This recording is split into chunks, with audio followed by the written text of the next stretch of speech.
Selamat datang, salam sejahtera. Ini laporan penuh nahas tragedi Double Six yang melibatkan Ketua Menteri Sabah yang baru mengangkat sumpah menjadi Ketua Menteri selepas 53 hari.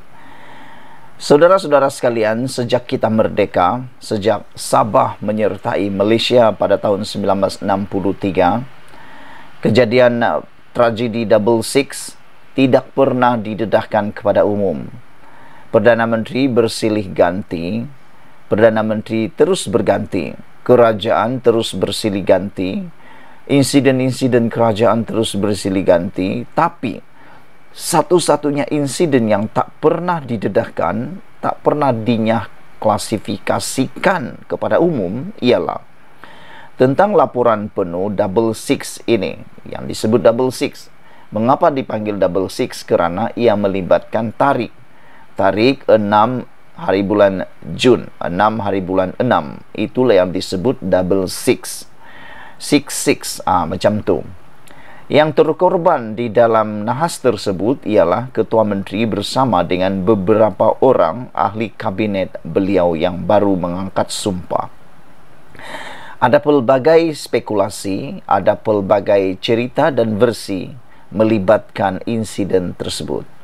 Sebelum saya teruskan, laporan penuh rasmi yang telah diberitahu kepada kita hari ini oleh kerajaan yang dipimpin oleh Kerajaan Perpaduan, dipimpin oleh yang amat berhormat Perdana Menteri kita Datuk Seri Anwar Ibrahim.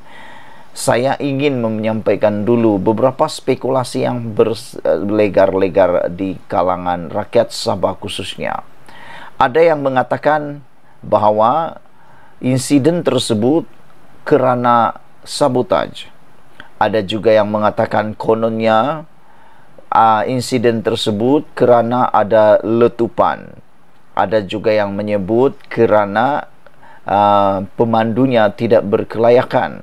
Semua spekulasi itu bakal dijawab dalam laporan hari ini. Tetapi kita harus memberikan terlebih dahulu kredit kepada Kerajaan Perpaduan pimpinan Anwar Ibrahim kerana berani bertindak menyaklasifikasikan laporan ini daripada akta rahsia rasmi kepada umum. Yang menghairankan saya ialah mengapa kerajaan-kerajaan terdahulu, Perdana Menteri yang terdahulu amat menjaga rahsia ini. Walhal apabila kita mendengar laporan ini sebentar lagi, rupa-rupanya perkara ini tidaklah seperti yang dijangkakan oleh semua. Apa sebenarnya yang mau disembunyikan? Apa yang sebenarnya mereka takut sangat? Kerana dalam laporan ini tidak ada yang terlalu serius dan tidak ada terlalu di luar daripada kotak pemikiran manusia.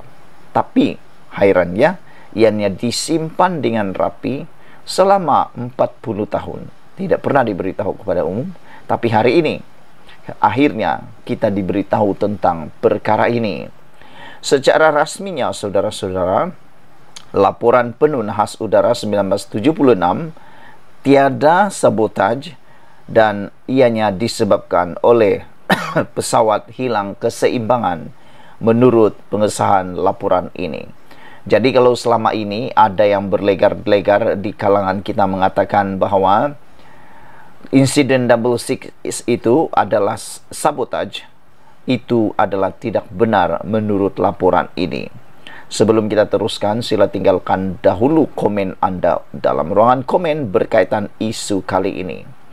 Menurut laporan yang telah diklasifikasikan hari ini oleh Kerajaan Perpaduan pimpinan Anwar Ibrahim, menurut beliau, atau bukan beliau, menurut laporan ini, maafkan saya, menurut laporan ini mengatakan tiada sabotaj, pesawat hanya hilang keseimbangan. Laporan akhir siasatan nahas pesawat 1976 yang meragut 11 nyawa, termasuk Ketua Menteri Sabah ketika itu, Fuad Stephen, mendapati tiada unsur sabotaj. Saya ulang sekali lagi, kalau selama ini anda dibesarkan dengan spekulasi bahawa insiden Double Six yang melibatkan kapal terbang dan menyebabkan Ketua Menteri Sabah ketika itu, yaitu Fuad Stephen, ada unsur sabotaj. Kali ini kita sudah dapat pengesahan bahawa tiada unsur sabotaj. Prosesnya klasifikasi laporan itu selesai pada 6 April lalu dan kini boleh dimuat naik atau dimuat turun di laman rasmi Kementerian Pengangkutan. Kesimpulan pasukan penyiasat amat mengejutkan kita kerana bukan seperti yang diwar-warkan, bukan seperti yang telah diviralkan selama ini, diperbualkan selama ini, terutamanya di Sabah. Kesimpulan pasukan penyiasat sebaliknya adalah kemungkinan besar punca kemalangan yang digelar Nahas 66 itu adalah kerana pesawat tersebut hilang keseimbangan. Saya bukan juru terbang, saya bukan pilot. Jadi saya tak dapat bayangkan, saya pun tak dapat jelaskan bagaimana pesawat itu boleh hilang keseimbangan. Hanya orang-orang yang pernah memandu tahu tentang perkara itu boleh menjelaskannya. Laporan menyimpulkan punca kemalangan kemungkinan disebabkan kedudukan pusat graviti di luar had buritan yang menyebabkan kelum kawalan tidak boleh lagi ke depan dengan bahagian depan pesawat terangkat ke atas apabila sayap melepasi 25 darjah ketika hampir mendarat menurut laporan ringkasan laporan itu. Buritan adalah bahagian paling belakang pesawat. Laporan itu juga menganggarkan terdapat lebih kurang 147.4 kg muatan di bahagian bagasi buritan melepasi had yang dibenarkan iaitu 89.8 kg. Maka walaupun kiraan berat berlepas 197.3 kg adalah di bawah had maksimum, pusat graviti telah lari menurut laporan ini. Laporan ini turut membangkitkan perihal juru terbang Gandhi Nathan yang digambarkan sebagai ada rekod yang buruk. Laporan itu menyatakan buku log penerbangan juru terbang didakwa terbakar pada Jun 1969 dan buku log diganti dicuri pada November 1975. Ia juga menyatakan berdasarkan rekod yang ada, juru terbang ada sejarah prestasi buruk dalam penerbangan dan rekod latihannya dengan Sabah Air adalah marginal.